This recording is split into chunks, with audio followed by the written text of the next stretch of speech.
Shalom Bapak Ibu, shalom. Ya, judul pendalaman Alkitab kita yang keempat. Ini yang keempat Bapak Ibu. Judulnya adalah Salib Yesus. Apa judulnya Bapak Ibu? Salib Yesus. Ya. Nah ternyata gambaran tentang salib Yesus itu sudah dinyatakan, sudah digambarkan, sudah didemonstrasikan pada perjanjian lama. Iya, ternyata. Tetapi banyak orang yang nggak sadar. Di mana sih Pak tanda salib Yesus sudah dinyatakan, digambarkan? Itulah pada saat Tuhan atau Allah memerintahkan orang Israel mengoleskan darah di ambang pintu. Pada saat akan terjadi kematian anak sulung. Dan hanya orang Mesir yang tidak ada tanda darah inilah yang mengalami kematian anak sulung. Tapi orang Israel yang punya tanda darah ini tidak ada kematian anak sulung. Termasuk kematian hewan mereka juga tidak. Amin Bapak Ibu. Kenapa bisa demikian? Coba kita baca dulu ayatnya. Keluaran 12 ayat 7. Ternyata ini adalah gambaran salib Yesus. Luar biasa. Jadi salib Yesus itu sudah dinyatakan ya sejak perjanjian lama. Jadi perjanjian lama itu juga menyatakan Yesus Bapak Ibu. Cuma dalam perjanjian lama Tuhan Yesus itu masih tersembunyi. Jadi dalam bentuk simbol-simbol. Tapi sudah dinyatakan. Ya, coba kita lihat Keluaran 12 ayat 7. Ibu Odi makan? Tidak? Ya, betul. Lagi puasa dia Bapak Ibu, lagi diet. Keluaran 12 ayat 7 ya, Keluaran. Nih saya bacakan ya. Kemudian dari darahnya haruslah diambil sedikit dan dibubuhkan pada kedua tiang pintu dan pada ambang atas pada rumah-rumah di mana orang memakannya. Memakan apa? Domba Paskahnya. Jadi orang yang memakan domba Paskah di rumah itu juga darahnya dioleskan di ambang pintu. Caranya bagaimana cara mengoleskannya? Bukan asal oles Bapak Ibu, bukan asal oles, tapi ya dibubuhkan pada kedua tiang pintu, kiri dan kanan. Lalu dan pada ambang atas. Jadi ada caranya dioleskan pada tiang pintu kiri dan kanan dan juga ambang atas. Amin. Nah itulah gambaran salib. Kok bisa Pak? Lihat salib saya sekarang. Tadi darah dioleskan di tiang pintu kiri dan kanan. Inilah kiri dan kanan. Kiri dan kanan. Itulah tiang pintu. Lalu apa? Pada ambang atas. Inilah ambang atas. Ya, jadi darah itu dioleskan pada tiang pintu kiri dan kanan dan pada ambang atas. Nih. Jadi darah itu membentuk apa? Salib.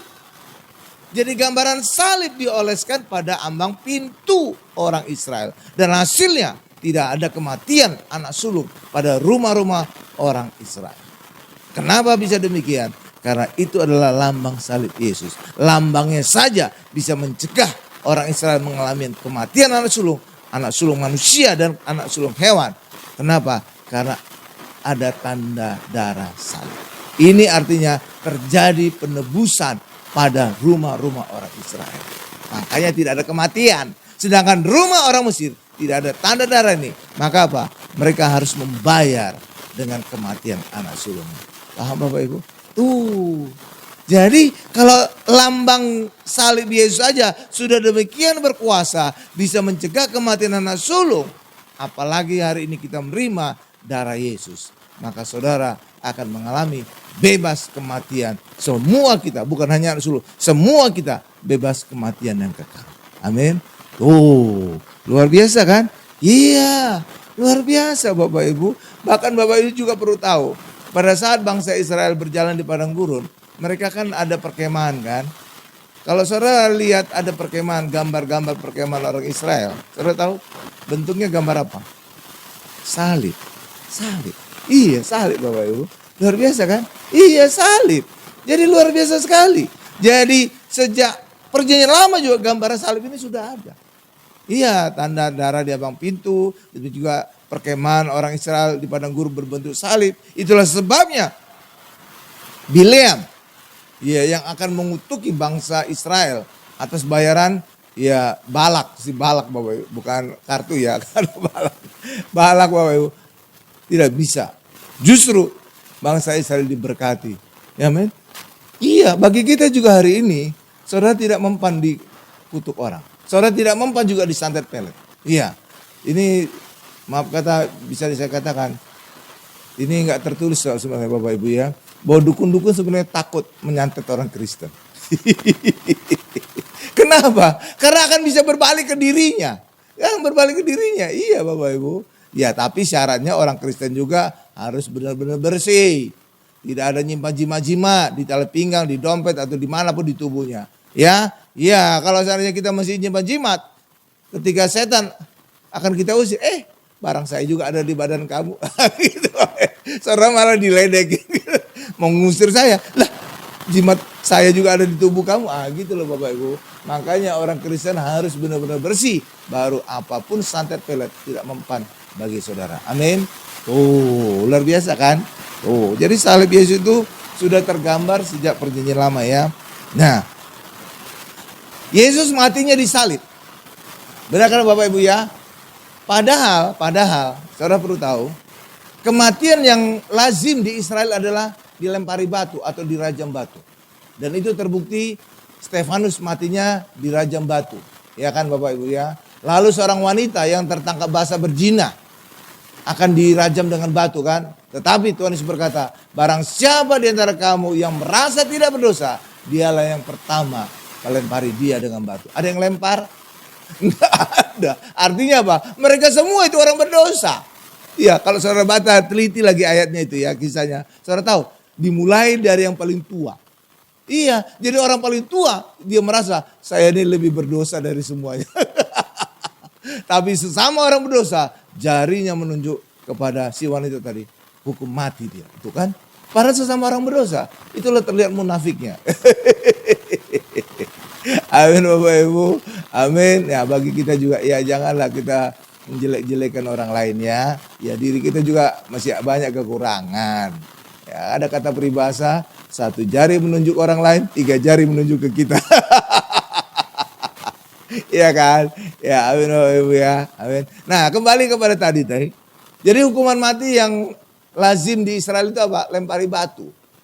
Dirajam batu. Dan itulah juga yang dilakukan di tetangga sebelah. Mereka ada ritual melempari batu kan. Yaitu prinsipnya adalah melempari setan, melempari dosa. Gitu loh Bapak Ibu. Tapi pertanyaan $1 juta. Kalau yang lazim hukuman mati dilempar batu. Tapi kenapa Yesus matinya disalib? Itu pertanyaan yang luar biasa. Iya dong. Pertanyaan hukuman mati yang lazim di Israel adalah lempari batu. Tapi kenapa Yesus matinya tidak lempari batu? Tapi matinya kenapa disalib? Itu Bapak Ibu. Itu pertanyaan yang luar biasa itu. Saudara pernah bertanya? Coba saudara tanya ke banyak pendeta lah. Mungkin mereka juga sebagian tahu, sebagian enggak jawaban. Kenapa Yesus tidak lempari batu kematiannya, tapi justru disalibkan? Kenapa? Saudara tahu kenapa? Saudara tahu kenapa? Sebenarnya itu dilatar belakangi oleh kebencian ahli-ahli Taurat, Farisi dan imam-imam. Mereka bukan saja ingin membunuh Yesus, tapi mereka juga ingin membuat Yesus matinya terkutuk. Bapak Ibu. Tapi justru rencana jahat mereka inilah justru menggenapi rencana Tuhan. Rencana Allah bahwa Yesus harus mati disalib. Amin Bapak Ibu. Kenapa rancangan Allah Yesus harus mati disalib? Karena lewat kematian Yesus disalib, 1, Yesus menggenapi hukum Taurat. Sehingga ketika Yesus menggenapi hukum Taurat, orang Kristen, orang yang di dalam Yesus tidak perlu lagi melakukan hukum Taurat untuk menjadi benar di hadapan Allah. Iya Bapak Ibu. Jadi hari ini kita benar ketika percaya Yesus. Maka Yesus membenarkan kita. Tapi orang di luar Yesus, mereka harus melakukan hukum Taurat untuk menjadi benar di hadapan Allah. Tapi hasilnya benar gak mereka? Gak bisa benar. Kenapa? Hukum Taurat ini sempurna. Jadi salib ini adalah inti dari hukum Taurat Bapak Ibu. Iya. Makanya Yesus harus matinya di atas kayu salib untuk menggenapi hukum Taurat. Kenapa bisa Pak? Salib ini adalah inti hukum Taurat. 10 hukum Taurat kalau dirangkum muncul 2 hukum kasih. Saudara tahu apa hukum kasih? Kasih kepada Allah dengan segenap hati, segenap jiwa. Dan kasih kepada sesama seperti diri kita sendiri. Nah ketika 2 hukum kasih ini kita rangkum lagi. Muncul satu kata. Itu adalah salib. Kok bisa Pak muncul satu kata salib Pak? Iya salib ini terdiri dari 2 tiang. Yang vertikal adalah mengasihi Allah dengan segenap hati, segenap jiwa, dengan segenap akal budi. Dan tiang yang horizontal mengasihi sama seperti diri. Jadi kasih kepada Allah dan kasih kepada manusia Itu bisa dirangkum dengan satu kata, itulah salib. Itulah sebabnya kenapa Yesus harus mati di salib. Agar Yesus bisa menggenapi hukum Taurat dengan mati pada inti dari hukum Taurat. Paham Bapak Ibu? Nah, jadi ketika Yesus mati dari kayu salib Bapak Ibu, orang Kristen hari ini benar ketika kita percaya Yesus. Bukan lagi dituntut harus melakukan hukum Taurat. Kalau orang di luar Yesus benar mereka harus melakukan hukum Taurat. Tapi ujungnya gagal karena hukum Taurat itu sempurna, manusia tidak sempurna yang akan melakukan. Sedangkan Yesus Bapak Ibu menggenapi hukum Taurat bagian kita hari ini cukup percaya. Maka kita menjadi benar di hadapan Allah. Di mana Pak ayatnya? Oh ya ini ayat tambahan Bu, Roma 10 ayat 4. Jadi hari ini kita sudah benar di dalam Yesus. Amin Bapak Ibu. Tapi apakah orang Kristen harus melakukan hukum Taurat? Harus. Tapi bukan lagi sebagai syarat.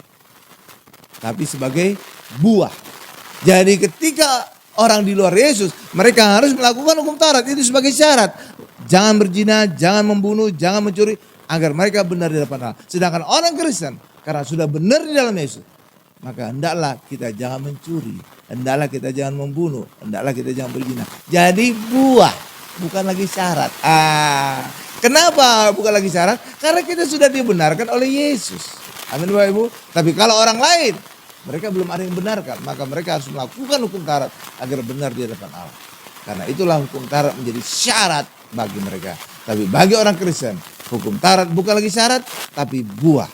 Ketika kita sudah benar di hadapan Allah, karena di dalam Yesus, maka hendaklah kita jangan mencuri, hendaklah kita jangan membunuh, hendaklah kita jangan berzina. Saudara itu? Jadi hukum Taurat tetap kita lakukan. Jadi salah ketika ada berkata bahwa orang Kristen tidak lagi melakukan hukum Taurat. Oh salah itu. Kita orang Kristen tetap melakukan hukum Taurat, tapi sebagai buah, bukan lagi sebagai syarat. Paham Bapak Ibu? Iya dong. Masa kita iya kan kita kan nggak boleh membunuh kan, nggak berzina kan? Lah iya, tapi bukan sebagai syarat di depan, tapi sebagai buah di belakang. Paham Bapak Ibu? Nah, mana ayatnya Pak? Tadi bahwa kita di dalam Yesus, bahwa Yesus telah menggenapi hukum Taurat dan kita benar karena percaya. Roma 10 ayat 4. Nih di depan ada. Saya bacakan ya Bapak Ibu ya. Sebab Kristus adalah kegenapan hukum Taurat. Artinya apa? Hukum Taurat sudah digenapi oleh Yesus lewat kematiannya di atas kayu salib. Oke, lanjut. Sehingga kebenaran diperoleh tiap-tiap orang yang percaya. Jadi kebenaran kita dapatkan ketika kita percaya Yesus. Amin Bapak Ibu. Iya. Jadi kita benar bukan karena melakukan hukum Taurat, tapi kita benar karena percaya kepada Yesus. Amin Bapak Ibu. Tapi kita tetap melakukan hukum Taurat, tapi sebagai buah. Karena kita sudah benar dalam Yesus, hendaklah kita jangan mencuri. Hendaklah kita jangan membunuh. Hendaklah kita jangan berzina. Seperti itu. Jadi buah ya, paham ya? Lihat bedanya ya antara syarat dengan buah ya. Jadi kalau syarat itu di depan, sedangkan buah itu di belakang. Syarat itu dilakukan oleh orang yang tidak percaya Yesus karena mereka belum dibenarkan sehingga mereka harus melakukan hukum Taurat sebagai syarat agar benar di hadapan Allah. Sedangkan orang Kristen kita sudah benar di dalam Yesus karena percaya kita kepada Yesus, maka hendaklah hukum Taurat itu kita lakukan sebagai buah. Karena kita sudah benar, hendaklah jangan mencuri, jangan membunuh, jangan berzina. Amin Bapak Ibu. Lihat bedanya ya, sebagai syarat atau sebagai buah ya. Oke. Jadi hukum Taurat tetap dilakukan oleh orang Kristen. Tetapi sebagai buah. Luar biasa. Suara pinter jadi. Jadi mati di salib itu adalah mati terkutuk Bapak Ibu. Mati terkutuk. Iya kan? Itulah sebabnya Yesus harus mati terkutuk. Agar apa? Yesus bisa membebaskan kita dari kutuk hukum Taurat. Iya Bapak Ibu. Coba kita baca perjanjian lamanya dulu, setelah itu kita baca nanti perjanjian barunya ya. Ulangan 21 ayat 23, ulangan. Oh iya, ini ada informasi hadiah. Nanti setelah pendalam ini saya ada pertanyaan ya. 1 pertanyaan sulit, 2 pertanyaan yang agak mudah ya. Ya, cuma karena cangkir yang lama itu sudah habis, Bromo diganti sementara payung. Kalau ada pink ini kemungkinan harus cewek nanti yang jawab ya. Ya, jadi bukan cowok ya. Kalau cowok nanti dilihat orang rada aneh. Tapi dulu saya nggak sengaja saya pakai baju pink loh. Oh, dulu itu saya itu pede banget. Kalau saudara, saya itu six pack dulu. Saya dulu tuh pernah juara aerobik. Jadi saudara bayangkan saya itu dulu langsing. Kelihatan pinggang saya. Kalau sekarang nggak kelihatan. Menyatu dengan perut. Kalau dulu saya juara aerobik, bener. Saudara nggak bisa bayangin ya saya juara aerobik. Keren. Makanya dulu saya pede banget pakai celana ketat, pakai baju keren gitu. Tanpa sadar saya waktu itu di kantor ya. Biasanya teman-teman itu udah pakai seragam pegawai pabrik lah, biasanya biru Bapak Ibu. Tapi saya nggak mau pakai seragam. Kenapa? Saya kan petugas administrasi, bagian IT saya dulu kerja. Karena itu saya nggak perlu pakai seragam kayak yang pegawai-pegawai lain gitu loh. Jadi admin itu biasanya nggak pakai seragam. Oke? Nah, tanpa sadar saat Valentine nggak tahu gimana ya, saya tergerak pakai baju pink. Dan luar biasa lagi, celananya jeans merah. Menyala gitu. Baju pink, celana merah. Wah, udah kayak gimana gitu. Teman saya ngomongin, kamu bajunya ini mencolok banget gitu ya. Apa sengaja Valentine sekarang? Saya baru sadar gitu Bapak Ibu. Iya, tapi luar biasa ya. Valentine itu punya tanggal yang punya arti bagi saya. Kenapa? Karena pada tanggal itu juga saya menikah. Tahun 2003. Valentine. Benar-benar, mantap. Oke Bapak Ibu ya, jadi ini nanti ada pertanyaan, ini payung. Ya 2 ya. Ibu Gembala udah sempat beli payung. Tapi cangkir juga udah dibuat. Desainnya desain yang baru. Oke Bapak Ibu ya, desain baru. Juga nanti pertanyaan sulit, 1 ini dapat Alkitab ya. Oke, nanti dapat stiker juga kalau ingin mau, dapat stempel boleh, tanda tangan saya juga boleh. Oke, jadi udah disiapkan ya. Mantap lah. Oke. Jadi setelah payungnya habis, baru nanti akan ada cangkir. Cangkirnya desain yang baru. Kita khususkan itu masuk Desember. Karena itu nanti juga dapat pengerja semua nanti dapat ya. Oke Bapak Ibu ya. Pokoknya cakep lah. Ya. Ibu Odi yang desain, keren ya. Saya kalau muji orang aja di depan banyak orang. Tapi kalau marahin harus 4 mata. Itu baru baik ya. Jangan marahin orang di depan orang banyak, tersinggung nanti. Kasihan. Oke Bapak Ibu ya. Jadi kalau muji saya muji di depan orang banyak aja. Tadi belum dibaca ya. Ulangan 21 ayat 3. Nih, bahwa mati disalib adalah mati terkutuk. Nih saya bacakan. Ulangan 21 ayat 3, maka janganlah mayatnya dibiarkan semalam-malaman pada tiang itu. Tetapi haruslah engkau menguburkan dia pada hari itu juga. Sebab seorang yang digantung terkutuk oleh Allah, janganlah engkau menajiskan tanah yang diberikan Tuhan Allahmu kepadamu menjadi milik pusakamu. Jadi mati tersalib itu terkutuk oleh Allah. Itulah sebabnya salib ini menjadi batu sandungan bagi orang Israel. Kenapa? Karena mana mungkin Mesias matinya terkutuk oleh Allah. Mesias kan utusan Allah. Kok bisa matinya terkutuk? Berarti nggak benar. Gitu loh Bapak Ibu. Makanya salib itu menjadi batu sandungan bagi orang Yahudi. Kok Mesias matinya terkutuk? Yang benar aja dong. Tapi bagi orang non Yahudi, kematian salib itu adalah kebodohan. Kenapa disebut kebodohan? Karena mereka berpikir, kok pencipta disalibkan oleh yang diciptakan. Aneh itu. Ya Bapak Ibu ya, oke ya. Paham ya, kenapa itu salib ini menjadi batu sandungan bagi orang Yahudi? Karena orang Yahudi kan menunggu Mesias. Ya, sebenarnya kan Yesus Mesias. Tapi mereka sulit percaya. Kenapa? Karena kematian Yesus kematian terkutuk. Sehingga bagi mereka aneh. Masa Mesias matinya terkutuk? Yang benar aja. Paham Bapak Ibu? Iya dong. Itu ibarat ada orang bodoh gitu. Saudara tahu dia, kenal dia orang bodoh. Jadi dosen saudara. Aneh itu orang. Masa jadi orang bodoh jadi dosen saya? Ngajarin apa dia? Bisa apa dia? Gitu loh Bapak Ibu kira-kira ya. Saya perbandingkan gitu ya. Nah ini sama dengan orang Yahudi. Oke Bapak Ibu. Nah jadi mati terkutuk.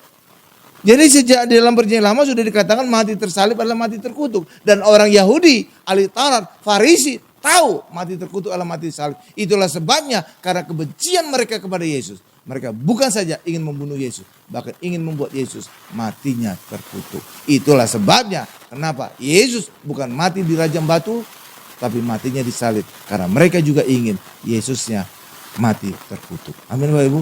Jadi kebencian mereka itu luar biasa sekali. Luar biasa sekali. Kenapa sih Pak? Ahli Taurat, Farisi dan imam sangat benci kepada Yesus. Iya, seringkali mereka jadi permalukan oleh Yesus. Gitu. Di bait Allah itu kan Yesus mau mengusir para pedagang gitu kan. Ya, emangnya bait Allah ini sarang penyamun. Tapi bait Allah adalah rumah doa, ya kan Bapak? Itu tersinggung banget jadi imam-imam. Kenapa? Kalau Yesus berkata sarang penyamun, artinya siapa penyamunnya? Imam-imam. Iya kan? Jadi tersinggung mereka. Iya, demikian juga Yesus juga seringkali menyembuhkan pada hari Sabat. Itu buat orang Israel tersinggung, marah sekali. Kenapa? Karena bagi mereka hari Sabat itu tidak boleh bekerja. Iya Bapak Ibu. Bahkan juga jalan aja ada jarak tertentu, 900 meter jarak maksimal. Jadi mereka cenderung harus di rumah. Ngapain mereka di rumah? Untuk bisa beribadah kepada Tuhan. Amin Bapak Ibu. Amin. Iya, beristirahat dari pekerjaan mereka. Karena Allah juga pada hari ke-7 beristirahat. Dan itu juga menjadi gambar orang Israel juga harus beristirahat. Pada hari Sabat mereka harus tinggal di rumah. Dan aktivitasnya apa? Untuk memuliakan Allah, untuk beribadah kepada Allah. Amin. Nah itu tujuan dari Sabat. Iya. Lalu pertanyaan saudara mungkin yang kritis. Kenapa Pak Tuhan Yesus seringkali, banyak kali menyembuhkan orang pada hari Sabat? Saudara tahu kenapa? Karena Yesus itu adalah Allah. Pada hari Sabat orang Israel tidak boleh bekerja, tapi Allah lah yang bekerja. Itulah sebabnya kenapa Yesus menyembuhkan pada hari Sabat. Karena Yesus itu adalah Allah yang bekerja, memberkati umatnya, menyembuhkan umatnya, melepaskan umatnya dari segala ikatan setan. Amin Bapak Ibu. Makanya Yesus melakukan mujizatnya seringkali di hari Sabat. Karena Yesus itu adalah Allah. Dia bekerja pada hari Sabat. Manusia orang Israel benar gak bekerja. Amin. Iya gitu loh Bapak Ibu. Jadi makanya kenapa Yesus kok kayak nantangi gitu ya peraturan, ya larangan kita tidak, orang Israel tidak boleh bekerja di hari Sabat. Bahkan orang Israel menganggap melakukan mujizat itu adalah bekerja. Amin. Iya. Tapi itulah kita tahu bahwa itulah pekerjaannya Allah. Manusia memang harus istirahat pada hari Sabat, tapi Allah yang bekerja. Amin. Amin Bapak Ibu. Makanya ada yang berkata gini, ucapan yang bagus juga. Ketika kita turun tangan, Allah angkat tangan. Tapi ketika kita angkat tangan, Allah turun tangan. Nah, jadi pada saat manusia istirahat, saat itulah Tuhan bekerja dalam hidup kita. Amin. Seringkali ketika kita penuh dengan kesibukan, kita tidak melihat Tuhan bekerja di hidup kita. Sehingga seringkali Tuhan harus membuat kita sakit, opname, diam di tempat tidur. Barulah saat itu kita melihat Tuhan bekerja di hidup kita. Karena apa? Seringkali ketika kita sibuk, kita nggak sadar Tuhan bekerja. Harus dibuat dulu kita istirahat, dibuat dulu kita diam, barulah Tuhan terlihat bekerja di hidup kita. Amin Bapak Ibu. Nah gitu Bapak Ibu. Jadi kira-kira gitulah pada hari Sabat ya. Oke Bapak Ibu ya. Jadi Yesus itu mati disalib itu sesuai dengan rancangan Allah ya. Walaupun lewat proses yang kesannya kurang baik ya. Kenapa? Itu Yesus disalib karena kebencian ahli Taurat, Farisi dan imam-imam kepada Yesus. Sehingga Yesus bukan saja mereka ingin bunuh, tapi mereka juga tahu mati disalib adalah mati terkutuk, sehingga mereka membuat Yesus matinya disalib. Amin Bapak Ibu. Amin. Iya. Tapi justru lewat kematian Yesus di atas kayu salib, itulah menggenapi rancangan Tuhan bahwa Yesus harus mati terkutuk agar bisa menebus kita dari kutuk hukum Taurat. Galatia 3 ayat 13. Coba. Galatia 3 ayat 13. Dari sini kita juga tahu hukum Taurat itu mendatangkan kutuk. Kok bisa Pak? Gini. Hukum Taurat itu ada 10 ya Bapak Ibu ya. Manusia harus melakukannya. Dan itu intinya adalah salib.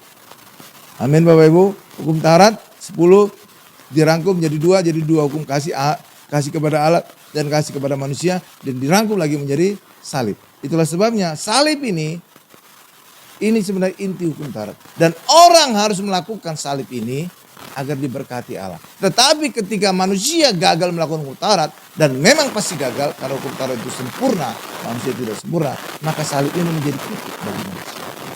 Karena manusia selalu gagal melakukannya. Amin Bapak Ibu. Itulah sebabnya salib ini adalah kematian terkutuk. Dan Yesus mati terkutuk. Agar apa? Agar Yesus bisa membebaskan kita dari kutuk hukum Taurat. Jadi hukum Taurat itu mendatang kutuk. Karena manusia gagal melakukannya. Galatia 3 ayat 13. Nih, saya bacakan ya. Kristus telah menebus kita dari kutuk hukum Taurat dengan jalan menjadi kutuk karena kita, sebab ada tertulis, terkutuklah orang yang digantung pada kayu salib. Nah, jadi perjanjian baru juga ada yang menyatakan bahwa mati terkutuk adalah mati disalib adalah mati terkutuk. Oke Bapak Ibu? Iya. Kenapa Yesus harus mati terkutuk? Agar Yesus bisa membebaskan kita dari kutuk hukum Taurat. Saudara itu? Amin. Dan karena Yesus telah membebaskan kita dari kutuk hukum Taurat, maka di dalam kitab Wahyu, saudara pernah dengar gak ada gulungan kitab dengan 7 meterai? Pernah dengar? Pernah baca? Atau pura-pura? Pernah lah, ngangguk aja. Supaya nyambung sama penjelasan saya ya. Jadi di dalam kitab Wahyu ada diceritakan ada gulungan kitab dengan 7 materai. Ya Bapak Ibu. Kitab itu apa? Kitab itulah kitab kehidupan setiap kita manusia. Oke Bapak Ibu. Nah ada 7 materai, itu adalah 7 materai kutuk. Ini punya gambaran apa? Hidup manusia awalnya adalah hidup terkutuk. Karena apa? Karena kegagalan manusia melakukan hukum Taurat. Sehingga manusia hidupnya terkutuk. Dan itu digambarkan oleh 7 materai. Saudara jangan bayangkan itu 7 materai ya. Dalam kitab Wahyu itu banyak angka 7. 7 tanduk, 7 mata, 7 gereja, 7 ya pokoknya banyak ya Bapak Ibu ya. 7 kan? Kok bisa kebetulan banyak 7. Itu simbol. Simbol kesempurnaan. Tanduk 7 artinya apa? Kuasanya sempurna. Matanya 7 artinya apa? Dia maha tahu. 7 gereja artinya apa? Gambaran seluruh gereja di seluruh dunia. Itu artinya Bapak. Bukan ada benar-benar ada 7 gereja. Demikian juga 7 materai. Nah kan ada 7 lagi kan? Iya itu bukan artinya ada 7 materai. Tidak, itu artinya ini adalah keseluruhan dari kutuk di hidup manusia. Oke Bapak Ibu ya. Paham Bapak Ibu ya? Nah saya singkapkan lagi bahwa kitab Wahyu itu adalah kitab simbol. Amin. Apa buktinya lagi yang paling kuat bahwa kitab Wahyu adalah kitab simbol? Buktinya adalah ditatalah ada anak domba yang baru disembelih. Kalau itu benar-benar anak domba, tata Allah itu bunyi embek-embek banyak Bapak Ibu. Benar kan? Lah iya dong. Kalau benar-benar domba kan, tapi itu adalah simbol. Simbol dari siapa? Tuhan Yesus yang telah disalibkan. Amin. Iya, jadi itu menjadi bukti bahwa kitab Wahyu adalah kitab simbol. Nah, kembali lagi kepada materai tadi. Jadi ada gulungan kitab dengan 7 materai. Nah, dikatakan bahwa semula tidak ada yang berhak memegang gulungan kitab itu. Tidak ada orang yang berhak melepaskan 7 materai itu. Tapi kemudian ada tua-tua berkata ketika Yohanes Rasul menangis. Bahwa hanya satu yang berhak memegang gulungan kitab itu dan mencabut semua 7 materai kutuk tadi. Itulah anak domba Tuhan Yesus. Kenapa Tuhan Yesus berhak mencabut kutuk-kutuk tadi? Karena Yesus telah mati terkutuk untuk menebus kita dari kutuk. Itulah sebabnya Yesus berhak memegang kitab kehidupan kita dan melepas, mencabut semua kutuk di hidup kita. Paham Bapak Ibu? Itu dia. Itulah sebabnya orang Kristen sering disebut kitab Kristus yang terbuka. Saudara pernah dengar itu? Pernah dengar? Tapi banyak penafsiran di luar sana. Terserah mereka lah. Tapi pewahyuan Tuhan bagi saya itu punya arti kitab Kristus yang terbuka. Orang Kristen adalah kitab Kristus terbuka. Artinya tidak ada lagi kutuk di hidup kita. Karena seluruh 7 materai kutuk telah dicabut Yesus dari hidup kita. Itulah sebabnya gulungan kitab itu menjadi terbuka. Dan itulah gambaran orang Kristen tidak lagi hidup di dalam kutuk. Paham Bapak Ibu? Iya, jadi zaman dulu itu gulungan kitab. Kalau sekarang kan dijilid kan? Ya kan? Ya. Kalau zaman dulu itu gulungan, dalam bentuk gulungan kitab-kitab itu. Itulah sebabnya harus dikasih materai supaya tidak terbuka. Amin Bapak Ibu. Nah ketika Yesus membuka 7 materai tadi, maka gulungan itu menjadi terbuka. Benar Bapak Ibu? Nah itulah orang Kristen. Jadi kitab kita adalah kitab Kristus terbuka. Punya arti bahwa hidup kita tidak lagi di dalam kutuk. Karena Yesus telah membebaskan kita orang Kristen dari segala kutuk. Amin Bapak Ibu. Berikan kemuliaan bagi Tuhan Yesus. Amin Bapak Ibu. Itu luar biasa kan. Tapi kan di luar sana banyak aja pemahaman, pengertian kitab Kristus terbuka itu apa gitu kan Bapak Ibu ya. Ya kan. Mungkin ada saya pernah dengar kitab Kristus terbuka artinya orang Kristen menjadi kesaksian tentang Kristus bagi dunia. Ya terserahlah. Amin Bapak Ibu ya. Terserahlah. Tapi pemahaman saya sesuai dengan kitab Wahyu, sesuai dengan penjelasan bahwa Yesus telah membebaskan kita dari segala kutuk. Berarti artinya orang Kristen oleh kitab Kristus terbuka punya arti bahwa hidup kita tidak lagi ada kutuk. Karena segala kutuk telah ditebus Yesus di atas kayu salib dengan kematian yang terkutuk di atas kayu salib. Amin Bapak Ibu. Nah itu jadi relevan penjelasannya. Amin. Iya luar biasa ya. Jadi Galatia tadi berkata bahwa hukum Taurat itu ada kutuk ya. Makanya hukum Taurat itu ada kutuk. Makanya orang Kristen setelah ditebus dari segala kutuk. Jangan lagi kembali hidup dalam hukum Taurat. Nanti kita terkutuk lagi. Dan ketika kita terkutuk. Kita punya pengharapan untuk Yesus menebus lagi. Itulah yang dimaksud dengan mengharapkan Yesus disalibkan 2 kali. Iya itu Bapak Ibu. Jadi mengharapkan Yesus disalib 2 kali. Karena apa? Karena kita kembali kepada kutuk. Ketika hidup dalam kutaran. Dan kita berharap Yesus menebus kita lagi. Mati lagi disalib. Itulah namanya menyalibkan Yesus 2 kali. Amin. Tapi juga ada pemahaman di luar sana terserahlah. Tapi pemahaman saya diwahyukan Tuhan adalah. Itu adalah ketika orang kembali hidup dalam kutaran. Maka mereka berharap ditebus lagi oleh Tuhan Yesus. Dan itulah menyalibkan Yesus kedua kalinya. Amin. Makanya orang Kristen jangan lagi hidup dalam hukum Taurat. Tetapi orang Kristen bukan berarti tidak melakukan hukum Taurat.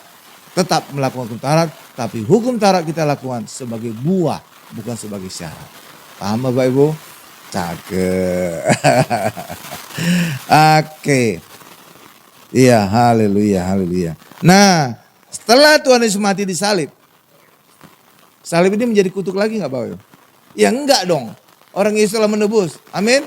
Itulah sebabnya ketika Yesus telah mati di atas kayu salib. Salib ini bukan lagi salib masalah. Salib ini bukan lagi salib kutuk. Tapi salib ini menjadi salib yang enak. Dan beban kita juga ringan. Tapi nggak tahu gimana banyak di luar sana. Ketika mereka sedang menghadapi masalah. Mereka berkata aku sedang memikul salib. Iya Bapak iya. Ketika istrinya digondol maling. Dia berkata oh aku sedang memikul salib. Ketika anaknya narkoba. Aku sedang memikul salib. Ketika dia di PHK, aku sedang memikul salib. Seakan-akan salib itu adalah salib penderitaan dan salib kematian. Berapa? Salah. Yesus telah menebus kita dari kutuk hukum Taurat sehingga dan mati di atas kayu salib sehingga salib kita bukan lagi salib kutuk, penderitaan dan masalah. Amin Bapak Ibu. Iya dong. Orang Yesus sudah mati di salib. Itu kan pembayaran, penebusan kan? Makanya salib bukan lagi salib masalah. Makanya aneh ketika orang berkata salib itu adalah salib masalah. Oh tidak. Salib orang Kristen bukan lagi salib masalah. Tapi salib orang Kristen salib yang enak dan bebannya ringan. Amin. Oh nanti saudara bisa benarkan teman-teman saudara. Kalau berkata ada masalah aku sedang memikul salib. Bilang salib kamu itu bukan lagi salib Yesus. Salib kamu itu adalah salib engkau sendiri. Yang telah ditaruh Tuhan di pundak kita. Dan itulah di dalam Matius 11 ayat 30. Jadi salib kita itu adalah enak dan bebannya ringan. Itulah yang dikatakan Tuhan Yesus Bapak Ibu. Coba Matius 11 ayat 30. Nih saya bacakan. Ayat 29 dulu lah. Ayat 29 ya. Dari awal ya. Pikulah kuk. Ini kuk yang kupasang. Kupasang ini huruf besar berarti Yesus pasang. Dan belajarlah padaku karena aku lemah lembut dan rendah hati. Dan jiwamu akan mendapat ketenangan. Sebab kuk. Nah inilah salib kita. Oke Bapak Ibu ya. Sebab kuk yang kupasang. Yang dipasang Yesus. Itu enak dan bebanku pun ringan. Kenapa salib kita bisa menjadi enak dan bebannya ringan? Karena Yesus telah mati di atas kayu salib. Sehingga salib telah ditebus Yesus. Sehingga salib kita bukan lagi penderitaan dan kematian. Bukan lagi masalah. Tapi menjadi enak dan bebannya ringan. Apa itu Pak beban yang ringan Pak? Yang enak dan beban ringan. Saudara tahu apa? Itulah kesembuhan. Dalam Yesus kita sembuh.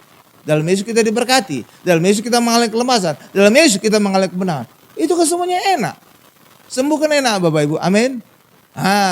Iya loh, sembuhkan enak dan ringan kan. Diberkati enak dan ringan enggak? Enak dan ringan. Amin. Dilepaskan enak dan ringan. Enak dan ringan. Itulah sebabnya salib kita bukan lagi salib penderitaan dan masalah. Tapi salib kita yang enak dan bebannya ringan. Kenapa? Karena di dalam Yesus salib ini menjadi berkat bagi kita. Memberikan kita berkat, memberikan kita kesembuhan, memberikan kita kelepasan, memberikan kita kemenangan dalam kehidupan. Amin Bapak Ibu. Berikan kemuliaan bagi Tuhan Yesus Bapak Ibu. Hanya satu manusia yang pernah memikul salib. Saudara ingat siapa? Simon dari Cinere. Oh bukan, Kirene. Jangan sebut Cinere, bahaya.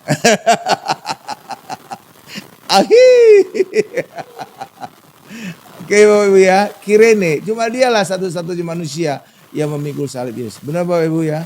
Iya, ketika Yesus sudah setengah mati, jatuh berapa kali, akhirnya tentara Romawi memaksa seorang Simon dari Kirene untuk memikul salib Yesus sehingga sampai ke Bukit Golgota. Amin. Cuma inilah satu-satunya manusia yang memikul salib Yesus. Tapi sedangkan kita orang Kristen, kita bukan memikul salib Yesus, tapi salib kita sendiri. Amin. Tuh, oke Bapak Ibu ya, cakep.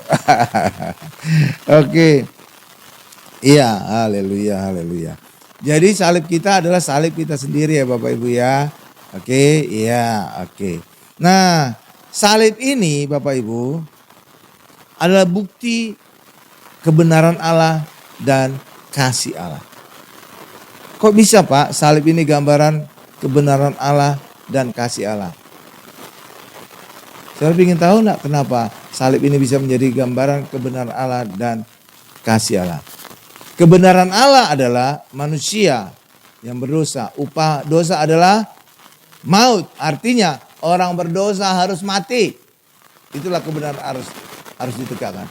Jadi orang berdosa harus mati karena upah dosa adalah maut. Tetapi salib ini juga menunjukkan kasih Allah. Kenapa? Karena yang mati bukan kita. Tapi yang mati Yesus menggantikan kita. Itulah bukti kasih Allah yang luar biasa. Amin. Jadi kebenaran Allah dan kasih Allah dinyatakan pada salib ini.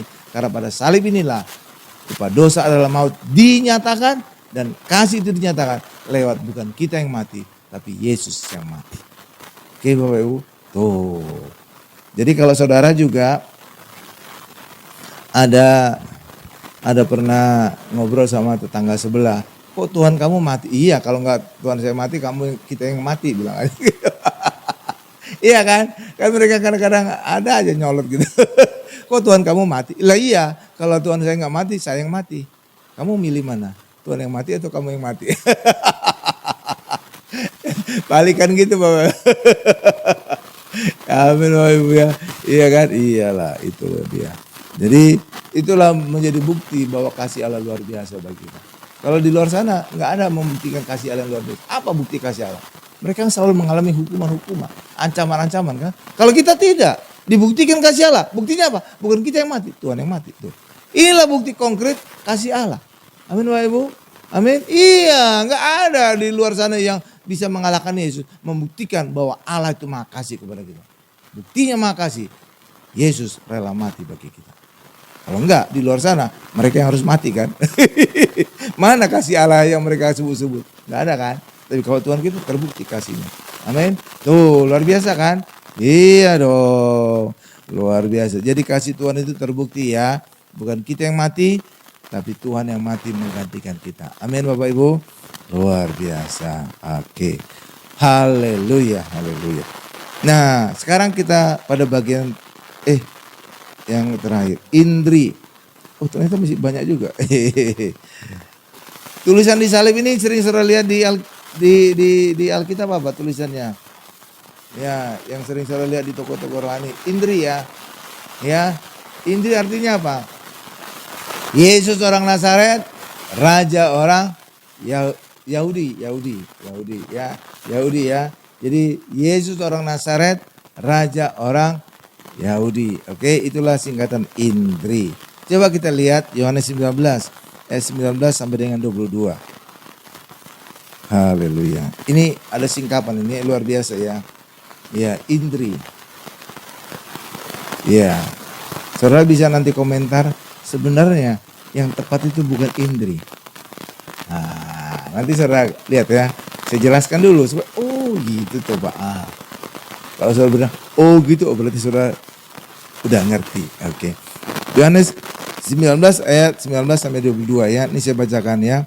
Dan Pilatus menyuruh memasang juga tulisan di atas kayu salib itu. Bunyinya, Yesus orang Nazaret, Raja orang Yahudi. Yaitulah singkatan tadi Indri. Ayat 20.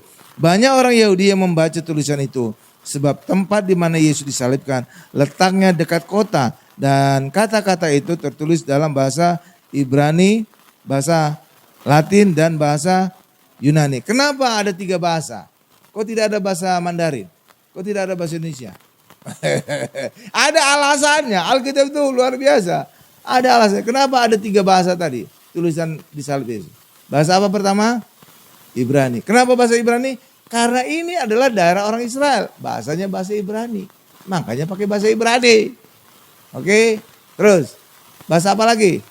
Latin. Kenapa ada bahasa Latin? Karena saat itu orang Israel dijajah oleh orang Romawi. Bahasanya bahasa Latin. Tuh kan. Jadi ada semuanya masuk logika Bapak. Terus yang ketiga. Kenapa bahasa ketiga apa? Yunani. Kenapa bahasa Yunani? Karena bahasa Yunani adalah bahasa internasional saat itu. Seperti sekarang bahasa Inggris. Ya, iya. Zaman dulu itu yang populer itu bahasa Yunani untuk bahasa internasional. Iya, sekarang bahasa Inggris. Saudara tahu kenapa bahasa Inggris? Ada alasan semua itu. Saudara tahu kenapa? Kok bukan bahasa Belanda? Kok bukan bahasa Spanyol? Kan ada alasannya kan? Kenapa bahasa Inggris? Karena orang Inggris lah paling banyak jajahannya di seluruh dunia. Jadi paling banyak mengenal bahasa Inggris. Itu makanya jadi bahasa internasional. Dan orang yang dijajah juga bagus. Berterima kasih kepada orang Inggris. Berarti orang Inggris itu penjajah yang baik gitu ya. Sehingga mereka bisa menyatukan dirinya menjadi Commonwealth. Negara yang pernah jajahan Inggris. Tuh kan mana ada negara jajahan yang kayak bangga gitu ya. Berarti apa? Inggris itu baik. Kalau yang lain-lainnya mungkin memeras banget. Iya kan? Iya. Coba masa ada ya negara jajahan yang kayaknya seneng gitu ya dijajahkan. Artinya apa? Ini kan Inggris itu baik berarti. Sampai sekarang masih ada kan? Iya. Luar biasa kan? Jadi itulah dia Bapak Ibu. Jadi ada sejarahnya ya kenapa Inggris menjadi bahasa internasional. Karena jajahannya paling besar. Paling banyak. Oke? Iya Bapak Ibu. Tapi luar biasanya lagi. Walaupun Inggris menjajah. Tapi negara jajahannya malah senang. Malah bangga kan? Negara Commonwealth kan? Itu kejajahan Inggris itu. Senang. Ada enggak negara di dunia ini yang bangga dijajah Belanda? Enggak ada. Ada enggak? Padahal Belanda itu banyak penjajah loh. Banyak jajah juga. Ada enggak yang bangga? Negara kayak jajahan Inggris itu kan kayak bangga kan. Commonwealth gitu kan. Ada enggak yang bangga dijajah Spanyol gitu? Enggak ada ya. Berarti itu jahat semua itu penjajah. Iya kan Bapak Ibu ya? Iya. Iya itu luar biasanya. Itulah sebabnya kenapa bahasa Inggris menjadi bahasa internasional. Hal yang sama juga dengan bahasa Yunani. Sebenarnya banyak negara-negara yang menjajah dulu. Kerajaan besar itu Bapak Ibu. Ya, ya. Ada Media Persia, sebelumnya Babel kan. Ya kan Babel kan penjajah besar. Itulah kepala emas yang dilihat oleh Daniel. Kemudian Media Persia. Ya kan luas itu jajahannya. Ya Yunani. Luas itu jajahan. Romawi gitu ya Bapak. Tapi kenapa Yunani itu menjadi bahasa internasional? Nggak tahu gimana. Yunani itu disenangin orang. Iya Bapak Ibu. Kenapa banyak orang-orang pintarnya di situ. Coba saudara lihatlah. Orang-orang pintar di dunia itu banyak dari bahasa Yunani kan. Ya kan? Iya kan? Iya. Jadi luar biasa pengaruhnya. Makanya bahasanya juga jadi terkenal. Jadi dipakai jadi bahasa internasional kan. Iya. Jadi 3 bahasa tadi ya. Bahasa Ibrani kenapa? Karena itu daerah Israel, jadi harus ada bahasa Ibrani. Kenapa bahasa Latin? Karena saat itu Israel dijajah oleh orang Romawi yang berbahasa Latin. Kenapa bahasa Yunani? Karena saat itu Yunani adalah bahasa internasional. Oke, paham ya? Nah, jadi ada 3 bahasa ya. Nggak ada bahasa Indonesia kan? Jauh Pak, jauh. Jauh ya, nggak ada bahasa Indonesia ya. Jadi 3 bahasa ya. Oke. Lalu sekarang saudara lihat di salib itu tulisan di Indri. Itu bahasa apa itu?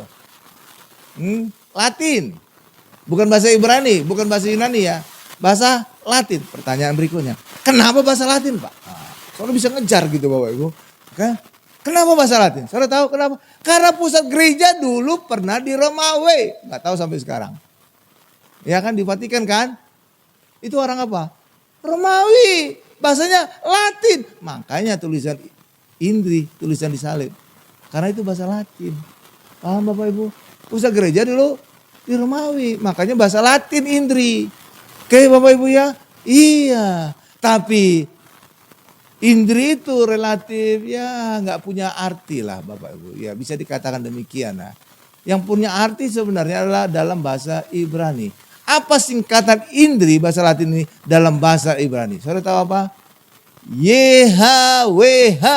Itu nama Allah. Yahweh. Itulah sebabnya ahli-ahli Taurat Farisi memprotes kepada Pilatus. Tadi udah saya baca ayat 21 belum ya? Nih saya baca lagi. Saya lanjutkan ayat 21-nya. Maka kata imam-imam kepala orang Yahudi kepada Pilatus, jangan engkau menulis raja orang Yahudi, tetapi bahwa ia mengatakan, aku raja orang Yahudi. Ketika tulisan ini dirubah, maka singkatan tidak lagi Yahudi. Saya paham itu? Iya. Terus jawab Pilatus, apa yang kutulis tetap tertulis. Rupanya Pilatus itu keras kepala juga. Oke Bapak Ibu ya. Iya. Jadi ahli-ahli Taurat itu protes. Kenapa? Karena Yahweh itu nama Allah yang sakral. Nama yang kudus. Mereka sendiri orang Israel nggak berani menyebut nama Yahweh sembarangan. Itulah sebabnya ketika mereka menulis atau mengcopy catatan atau Alkitab. Mereka ketika ketemu kata Yahweh. Mereka nggak berani menulis. Lalu ditulis apa? Adonai. Iya Bapak Ibu. Kenapa? Karena mereka salah. Tulis itu mereka bisa dihukum Allah. Karena ada hukum Taurat mengatakan jangan menyebut nama Tuhan Allahmu dengan sembarangan. Iya, jadi nggak boleh salah. Kalau nulis itu bisa salah. Orang Yahudi. Kenapa? Tulisan Ibrani itu banyak juga titik-titiknya gitu Bapak Ibu. Iya ada titik. Makanya ada dikatakan tidak boleh satu iota pun dihilangkan. Kenapa? Satu titik itu punya makna. Bagi orang Yahudi. Jadi saudara bisa bayangkan. Kalau dalam menulis kata Yahweh. Titiknya hilang. Wih. Maknanya jadi berubah itu. Berarti apa? Menyebut nama Allah sembarangan jadinya. Makanya mereka takut menyebut nama Allah dengan sembarangan. Amin Bapak Ibu. Makanya ahli-ahli Taurat berprotes. Ganti tuh. Tulis dengan kata yang lain. Ketika ditulis dengan kata yang lain. Maka singkatannya tidak lagi Yahweh. Tapi Pilatus keras kepala. Apa yang kutulis tetap tertulis. Maka tetap Yahweh. Kenapa orang Yahudi itu sangat marah ketika tulisan Yahweh? Karena apa? Salib ini mati terkutuk. Kok Allah ada di salib? Kan jadi ngeri mereka kan? Kok tulisan Allah ada di salib? Ini kan mati terkutuk. Jadi mereka jadi ngeri-ngeri sedap gitu Bapak Ibu. Iya kan? Saudara bisa bayangkan kan? Kok perkataan sakral, perkataan kudus ada di salib. Salib kan mati terkutuk. Ngeri tuh. Ngomong salah aja Yahweh aja udah ngeri. Apalagi ditulis di salib. Yang kematian terkutuk. Kan ngeri kan Bapak Ibu kan. Iya makanya mereka protes. Jadi saudara paham ya. Kenapa imam-imam itu protes. Ahli-ahli Taurat protes. Kenapa? Karena nama sakral aja mereka ngeri menuliskannya. Takut menuliskannya. Apalagi ini nama Allah ditulis pada kayu salib. Kematian yang terkutuk. Jelas saja mereka ngeri. Benar Bapak Ibu ya. Ngeri-ngeri sedap kan. Itu dasarnya Bapak. Jadi Alkitab itu kalau kita telusuri, masuk akal juga gitu loh Bapak Ibu. Jadi Tuhan itu luar biasa ya. Tapi saudara harus menggali lebih dalam. Karena seringkali Alkitab itu juga kayak mengumpetin gitu Bapak ya. Menyembunyikan segala sesuatu. Harus kita cari. Dan cara yang paling tokcer adalah doa. Minta Roh Kudus membukakan, mengungkapkan. Kenapa harus Roh Kudus? Karena Roh Kudus juga yang mengilhami penulis Alkitab. Amin Bapak Ibu. Jadi pribadi yang sama juga kita minta tolong, singkapkan, maka pasti benernya. Ya kan? Lah yang mengilhami penulis Alkitab kan Roh Kudus. Ya tanyalah kepada Roh Kudus, apa maknanya? Pasti benernya. Benar Bapak Ibu? Lah iya dong. Jangan tanya yang lain-lain. Pendeta bisa salah, tapi Roh Kudus nggak mungkin salah. Oke Bapak Ibu ya. Ya itu dia Bapak Ibu. Jadi kenapa tulisannya Indri? Kenapa itu ditulis dalam bahasa Latin? Karena dulu pusat gereja adalah di Romawi. Roma ya. Makanya jelas saya tulisnya Indri, bahasa Latin. Amin. Coba dulu pusat gereja di Belanda, bahasa Belanda. Iya kan Bapak Ibu ya? Iya dong, bahasa Belanda itu. Iya, tapi Belanda itu penjajah yang nggak benar berarti ya. Inggris itu penjajah yang baik. Amin Bapak Ibu. Iya, saudara lihat kan? Bangga kan mereka kan? Iya. Satu, jajahan Inggris itu menjadi bahasa Inggrisnya menjadi bahasa kedua kan? Kenapa? Mereka bangga. Jadi mereka otomatis sejak lahir sudah ngerti bahasa Inggris gitu. Iya kan? Mantap ya. Yang kedua, zaman dulu tuh kenapa Inggris itu disenangi oleh negara jajahannya? Zaman dulu itu ada revolusi industri. Jadi Inggris itu udah kotor banyak pabrik. Sehingga apa? Pabrik-pabrik itu dipindahkan ke negara-negara jajahannya. Jadi negara jajahannya juga ikut maju. Ah, gitu Bapak Ibu. Jadi mereka tuh bukan diperas aja gitu. Tapi juga dibuat maju. Makanya mereka senang ya. Ya. Jadi Inggris itu baik ya. Tapi saudara lihat enggak ironisnya? Inggris itu negara kecil loh sebenarnya. Kalau saudara lihat di peta kecil gitu Pak. Iya Bapak. Tapi bisa menjajah paling banyak di dunia. Wih, luar biasa. Luar biasa ya. Iya, itulah hebatnya. Ya, jadi tulisan selama ini adalah Indri. Itu bahasa Latin. Kenapa? Karena pusat gereja saat itu di Roma. Bahasa Latin. Oke. Oke. Nah, salib Yesus juga. Saya nggak pernah ada salib saya itu ada patungnya. Saudara pernah lihat enggak salib yang ada patungnya? Oh banyak Pak. Nah, gitu ya. Di rumah-rumah juga ya. Kalau saudara ada patungnya congkel aja ya. Nah, saudara tahu kenapa? Ada penjelasannya itu Bapak Ibu. Kenapa saya nggak mau salib kita ada patungnya? Saudara tahu? Kalau ada salib ada patungnya, berarti iman kita itu Yesus itu masih menderita, masih kalah, masih mati gitu Bapak Ibu ya. Padahal Yesus telah menang atas maut, menang atas penderitaan, dan sekarang duduk di tatala di sebelah kanannya. Benar Bapak Ibu ya? Iya, gambarannya apa? Salib itu harus kosong. Kalau saudara masih menggambarkan patung itu, berarti iman kita, Yesus itu menderita. Oke Bapak Ibu? Iya, iman kita tidak boleh Yesus itu menderita. Iman kita harus adalah Yesus berkuasa sekarang duduk di kanan tatala. Harus itu. Supaya apa? Kita punya iman kemenangan. Kalau iman kita Yesus menderita, bagaimana saudara bisa berharap hidup ini menang? Lah Yesusnya digambarkan menderita. Kalau itu, logikanya gitu Bapak Ibu. Kalau itu, iya, jadi kita harus punya iman, Yesus itu penuh kuasa, Yesus itu menang. Supaya kita juga punya iman, menang dalam hidup. Nah itu. Oke Bapak Ibu. Iya, sama juga seperti Natal juga. Saudara jangan suka menggambarkan palungan. Ya Bapak Ibu ya, ada gubuk gitu ya, kandang domba gitu ya. Ya kan sering kan Natal kalau lihat kan ya. Itu benar atau enggak sih Pak? Saya ngajari saudara sesuatu. Saudara jangan punya pola demikian. Kenapa Pak? Ini saya berbanding aja dengan kehidupan kita. Ketika saudara ulang tahun, biasanya teman-teman saudara berkata apa kepada saudara? Selamat ya, panjang umur ya, sukses selalu, sehat ya. Biasa gitu kan? Ya kan Bapak Ibu ya? Pernah enggak teman saudara merayakan ulang tahun saudara, menampilkan rumah sakit tempat saudara dilahirkan? Enggak kan? Menampilkan dokter yang membantu ibu saudara melahirkan saudara? Enggak kan? Menampilkan saudara sedang posisi bayi? Enggak ada kan? Lah kenapa saudara lakukan kepada Yesus? Tuh kan? Lihat kan? Saudara lihat logikanya? Lah kalau saudara sendiri tidak melakukan yang sama tentang kelahiran saudara, kenapa kita banyak orang Kristen lakukan terhadap Yesus? Dibuat kandangnya, ada gembala-gembalanya, ada dombanya. Nah, kita aja nggak melakukan demikian. Iya kan Bapak Ibu? Ada nggak di kue ulang tahun kita foto kita lagi bayi? Enggak kan? Lah kenapa saudara lakukan kepada Yesus demikian? Tuh kan? Saudara baru tersadar kan? Oh iya juga ya. Kenapa? Saya nggak ngelakukan ketika saya ulang tahun, kok kepada Yesus saya lakukan demikian? Tuh kan? Iya kan, saudara-saudara kan? Iya.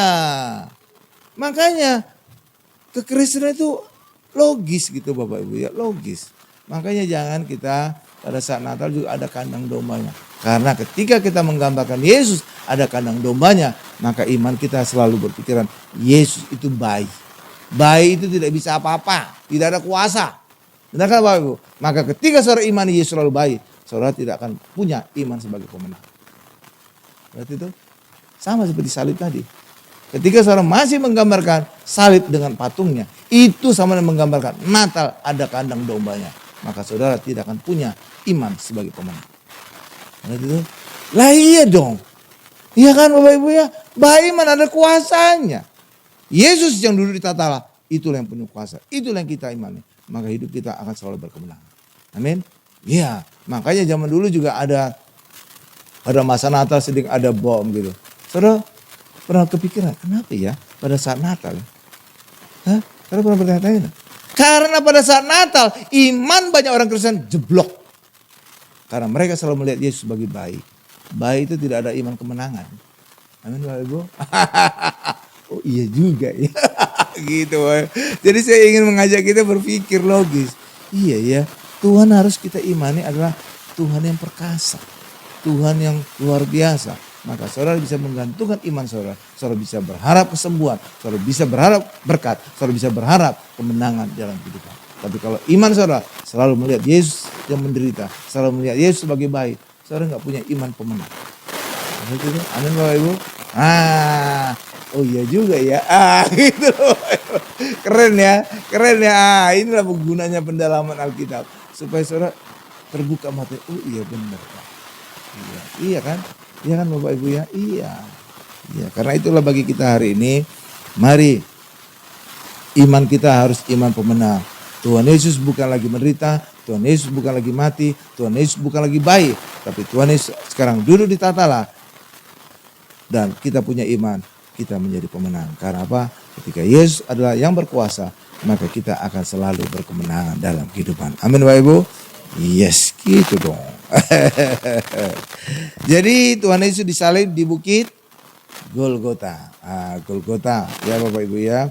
Nah ini ayat terakhir ya. Yohanes 19 ayat 17. Udah berapa menit Bu? Ya. Nggak terasa kadang-kadang saya. Oh udah hampir 1 jam. Nggak kerasa ya. Saudara terasa nggak? Kadang-kadang padahal materi khotbah saya sama 3 halaman. Tapi bisa panjang, bisa pendek, panjang. Oke ini ayat terakhir. Yohanes 19 ayat 17. Ayat terakhir ya. Nanti siapkan juga bahasa Inggrisnya Bu. Tapi bahasa Indonesia dulu kita buka. Ya Yohanes 19 ayat 17. Nih saya bacakan ya. Bapak Ibu juga bisa melihat di layar televisi. Sambil memikul salibnya, salib Yesus. Iya Yesus pergi keluar ke tempat yang bernama tempat tengkorak. Dalam bahasa Ibrani Golgota. Amin. Kalau dalam bahasa Indonesia ini Bapak Ibu. Saudara, kalau saudara dikatakan bukit Golgota, bukit tengkorak. Coba tampilkan lagi Bu, kan tadi bahasa Indonesianya. Sambil memikul salibnya ia pergi keluar tempat yang bernama tempat tengkorak. Kalau saudara dengar kata tempat tengkorak, apa dalam bayangan saudara? Ada 2 mungkin. Bukitnya mirip tengkorak. Benar Bapak Ibu ya? Ya kan? Kira-kira gitu demikian ya. Memang di Israel juga ada bukit tembok yang bentuknya kayak tengkorak. Ya, pernah ada kalian enggak Bu? Oh ya enggak usah. Oke. Tiba-tiba terlintas. Oke, sorry. Ya gitu Bapak Ibu. Yang kedua, makna kedua bukit tengkorak adalah di situ banyak tengkorak-tengkorak. Ya kan? Maknanya demikian kan? Kalau banyak tengkorak-tengkorak, saudara mikir enggak ini tengkorak siapa aja? Oh susah Pak kalau banyak. Tapi kalau satu tengkorak, saudara bisa mikir enggak? Iya kalau satu ini tengkorak siapa ini? Gitu loh Bapak Ibu. Ya kan? Kalau banyak kan susah nyarinya banyak gitu ya. Kan mungkin banyak orang yang mati di situ ya. Tapi kalau cuma satu, saudara pasti bisa bertanya-tanya. Ini tengkorak siapa ini?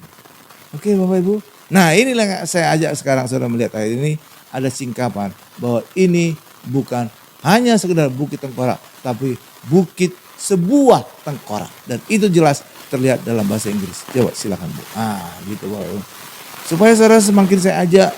Semakin berpikir. Itu tuh Pak. Artinya gitu. Makanya itulah gunanya pendalaman Alkitab. Saudara makin lebih lihai. Bahkan mungkin lebih dari banyak pendeta.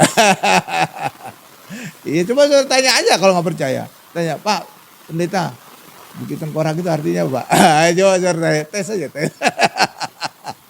Oke ya. Nah tuh lihat itu yang di arsir Ibu Odi. The place of a skull. Berarti sebuah. Berarti ada sebuah tengkorak.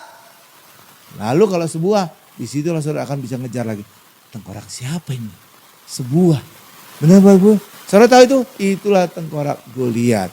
Karena pada saat itu kepala Goliat dipenggal oleh Daud. Dan kemudian setelah menunjukkan kepada Raja Saul, tengkorak ini kemudian dikubur di sebuah bukit. Semula bukit itu adalah bukit Gal Goliat. Tapi dengan berjalannya waktu, bukit itu berubah nama menjadi Golgota. Itulah tempat Yesus disalibkan. Makanya disebut tempat sebuah tengkorak. Bukan banyak tengkorak. Bukan mirip tengkorak. Tidak. Oke Bapak Ibu ya. Terus itu. Nah ini singkatan. Jadi tempat sebuah tengkorak. Tengkorak siapa? Goliat. Oke Bapak Ibu. Oh oke. Tuh. Jadi itu adalah tempat sebuah tengkorak. Jadi sebuah tengkorak adalah artinya tempat tengkoraknya Goliat. Amin. Saudara sejauh ini sudah diberkati oleh firman Tuhan. Amin. Tentang salib luar biasa ya, banyak singkapan ya. Nah itu punya arti, saya simpulkan khotbah saya ini. Dalam Alkitab ini Tuhan Yesus mengubah salib kutuk menjadi salib kemenangan. Dan kalau salib kemenangan jangan lagi ada patungnya. Ya, coba kalau ada patungnya. Kalau ada patungnya kira-kira saudara cocok enggak menyebut salib itu kemenangan? Kemenangan apa? Orang Yesus aja lihat lemah gini, lekol. Saudara itu, bagaimana saudara bisa menyebut salib itu kemenangan kalau di situ ada patung Yesus yang sedang lemah? Enggak matching jadinya. Enggak cocok. Benar Bapak Ibu ya? Lah iya dong. Saudara bilang ini salib kemenangan, tapi di situ ada patung Yesus. Aneh sih. Gitu loh Bapak Ibu. Bisa kita sebut salib kemenangan kalau salib ini kosong, karena kita percaya Tuhan Yesus telah naik ke surga, duduk di kanan tahta. Itu baru cocok. Tapi kalau menjadi patung gini, Yesus, kalau itu kemenangan enggak? Enggak kan? Kan lagi lemah gini. Ya kan disalib ya? Saya peragakan aja gini. Ya kan? Oh, ini bukan orang menang ini. Coba lihat aja salib-salib. Coba yang ada salibnya. Soalnya Yesus sedang menang sih. Enggak. Makanya aneh kalau disebut salib kemenangan. Kok bisa salib kemenangan? Yesus saja sedang kalah, sedang lemah. Loh, gak cocok kan? Gak cocok kan? Tuh, jadi ada logikanya. Jadi orang Kristen itu pinter jadinya. Gitu loh. Nggak asal ya. Nggak asal kan. Nah makanya salib kita adalah salib yang kosong. Karena salib kita adalah salib kemenangan. Amin. Terus lanjut. Tuhan Yesus juga mengubah orang berdosa menjadi orang benar. Orang sakit menjadi orang sehat. Orang miskin menjadi orang diberkati. Orang terikat menjadi orang merdeka. Jadi kehadiran Yesus mengubah banyak hal. Amin. Hidup kita juga akan berubah. Ketika kita mengundang Yesus. Yesus adalah kebangkitan dan hidup. Maka apapun yang mati di hidup kita akan bangkit dan hidup. Ini juga Yesus. Oleh bilur Yesus kita sembuh. Maka Yesus akan membuat kita berubah dari sakit menjadi sehat. Yesus kaya menjadi miskin. Agar kita hari ini diubah dari miskin menjadi kaya. Setelah itu. Jadi di dalam Yesus ada perubahan. Oke Bapak Ibu ya. Iya bahkan juga kita yang terikat akan dimerdekakan. Jadi selalu dalam Yesus ada perubahan. Makanya tetaplah undang Yesus dalam kehidupan kita. Maka hidup kita akan mengalami perubahan dan kemenangan. Amin. Lanjut. Tuhan Yesus mengubah orang mati kekal dan dihukum menjadi orang yang hidup kekal dan pesta di surga. Tuh. Jadi harusnya orang sebelum Yesus itu mati kekal dan dihukum. Tapi di dalam Yesus kita menjadi hidup dan pesta di kerajaan surga. Amin. Tuh luar biasa. Di dalam Tuhan Yesus orang kalah menjadi lebih dari pemenang. Kenapa lebih dari pemenang? Karena Yesus yang memenangkan segalanya. Dan kita mendapatkan hasil segalanya. Amin. Itu ibarat gini. Saudara ngerti gak arti lebih dari pemenang? Seorang juara tinju, misalnya Mike Tyson. Dia bertinju mati-matian, babak belur, bengkak-bengkak. Benar kan Bapak Ibu ya? Tapi ketika dia pulang ke rumah, hadiahnya itu istrinya berkata, sayang apa hadiahnya? Minta dong. Istrinya lah namanya lebih dari pemenang. Bukan dia yang bertarung, suaminya yang bertarung. Tapi istrinya di rumah tinggal minta. Sayang mana hadiahnya? Inilah namanya lebih dari pemenang. Oke. Istri di rumah juga demikian. Yang kerja suaminya sampai di rumah. Sayang gaji bulanan. Ini namanya istri lebih dari pemenang. Yang bapak belur kan suaminya kan. Hal yang sama juga dengan Yesus. Yesus yang menderita. Yesus yang mati di atas kayu salib. Tapi ketika kita percaya kepada Yesus. Kita berdoa, Tuhan berkati aku. Yang menang Yesus. Tapi kita minta berkat. Tuhan sembuhkan aku. Nah yang menang atas sembuhan siapa? Yesus. Tapi kita bisa minta kesembuhan. Itulah makanya kita disebut lebih dari pemenang. Paham Bapak Ibu? Itu. Jadi saudara bisa, oh maksudnya lebih pemenang adalah bukan kita yang bertarung, bukan kita yang berjuang, tapi kita mendapatkan berkatnya. Itulah namanya lebih dari pemenang. Seperti istri tadi di rumah, mana Pak gaji bulanan? Itu namanya istri lebih dari pemenang. Demikian juga kita juga hari ini di dalam Yesus. Yesus yang berjuang, Yesus yang menderita. Tapi bagi kita hari ini meminta Tuhan berkati aku. Ini dia. Jadi kita minta berkat yang diperjuangkan Yesus. Kita minta kesembuhan yang diperjuangkan Yesus. Kita minta kelepasan yang diperjuangkan Yesus. Yang berjuang siapa? Yesus. Tapi kita mendapatkan berkat. Itulah namanya lebih dari pemenang. Paham Bapak Ibu? Amin. Kita tundukkan kepala kita. Terima kasih Tuhan untuk firman-Mu hari ini. Hari ini kami diajar secara luar biasa tentang salib Yesus. Salib Yesus ternyata punya makna yang luar biasa sejak perjanjian lama. Hari ini kami diberkati Tuhan luar biasa. Hari ini dalam Yesus, karya salib Yesus yang membuat hidup kami bukan lagi hidup terkutuk, tapi hidup yang diberkati. Yesus mati menderita agar kami hari ini bebas penderitaan. Yesus mati terkutuk agar kami hari ini bebas kutuk. Yesus mati ditelanjangi, tidak ada apapun agar kami hari ini bisa diberkati. Terima kasih Tuhan. Yesus mati muda agar kami hari ini bisa panjang umur. Terima kasih Tuhan untuk salib Yesus, karya salib Yesus yang membuat kami hari ini lebih dari pemenang. Terima kasih Tuhan untuk firman-Mu. Dalam nama Yesus kami berdoa dan mengucap syukur. Haleluya. Sama-sama kita berkata, amin. Saudara diberkati, amin. Saudara ingat semua tadi korbannya? Sebagian Pak. No problem. No problem. Pertanyaannya. Salib Yesus sudah tergambar sejak perjanjian lama. Kira-kira saat apa terlihat salib Yesus? Ya. Ini pertanyaan sulit atau kayaknya sama aja sulitnya. Ya pokoknya dia pertama kita. Siapa yang bisa? Saat kapan terlihat salib Yesus yang menyelamatkan dalam perjanjian lama? Ada? Ada yang tahu? Bisa?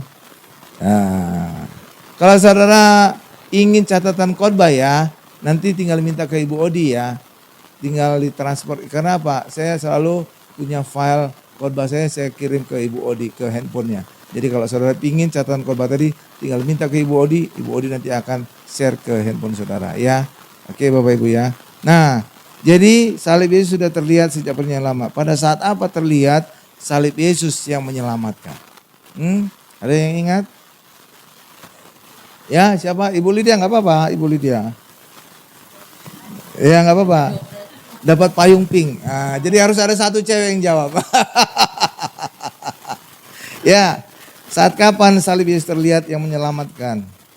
Pada saat setiap pintu dikasih darah domba Allah itu supaya jangan ada anak sulung yang meninggal. 100 buat Ibu Lydia, mantap. Ibu mau Alkitab atau payung pink? Ya, payung pink. Mantap. Iya harus cewek itu. Kalau enggak nanti cowok aneh itu pakai payung pink. Saudara diketawain orang aja. Ya, oke Bapak Ibu ya, mantap. Pertanyaan kedua. Kenapa Tuhan Yesus mati di salib? Kenapa tidak matinya di rajam batu? Ya. Evangelis Robinson Yunan Saragi.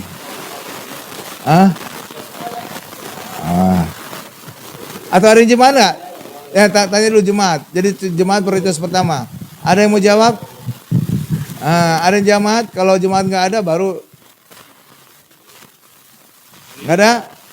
Ada. Kenapa Tuhan Yesus matinya di salib? Kenapa tidak matinya di rajam batu? Ayo ada yang bisa jawab? Ada? Sehali, 2 hari, 3 hari. Oh itu. Matanya keluar. Ayo Oma. Yesus mungkin menyelamatkan orang semua. Ya kenapa Oma? Kok nggak dirajam batu aja? Kan mati juga. Kenapa harus matinya disalib? Supaya jangan terkutuk.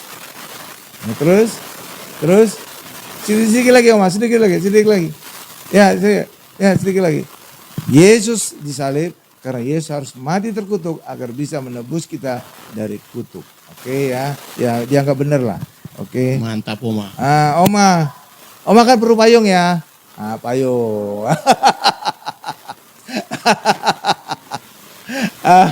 Oke. Ya.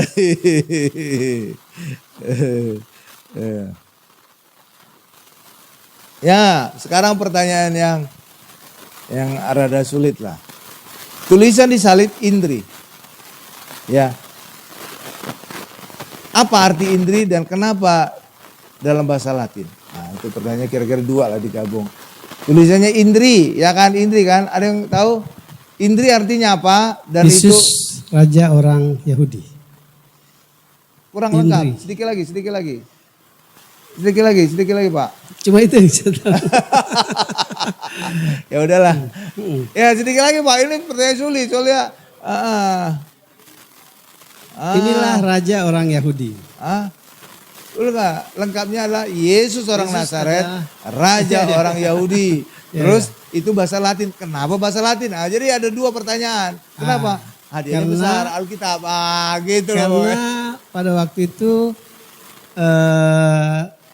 dunia dijajah oleh orang Romawi. Sehingga orang-orang Enggak, kurang lah. Kurang.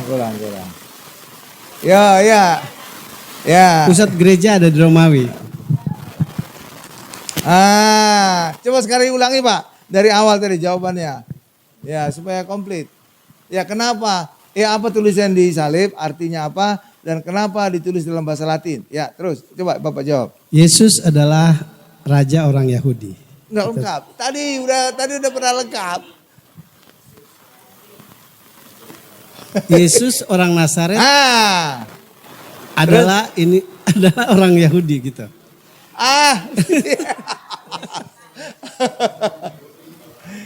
Ya udahlah, dianggap benar lah. Yesus orang Nazaret, raja orang Yahudi. Lalu kenapa tulisannya Indri bahasa Latin?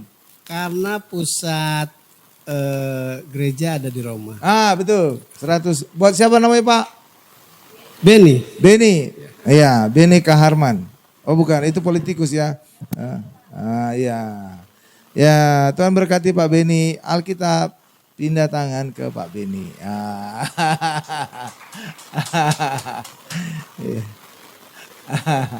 Jadi gitu ya. Jadi Indri artinya Yesus orang Nazaret, raja orang Yahudi. Kenapa ditulis dalam bahasa Latin? Karena dulu pusat gereja pernah di Roma. Nggak tahu sampai sekarang ya. Amin Bapak Ibu. Dan bahasa orang Roma awal bahasa Latin. Makanya tulisannya adalah tulisan bahasa Latin Indri. Oke Bapak Ibu ya. Ya itu penjelasan lengkapnya ya. Oke kita tundukkan kepala kita tutup.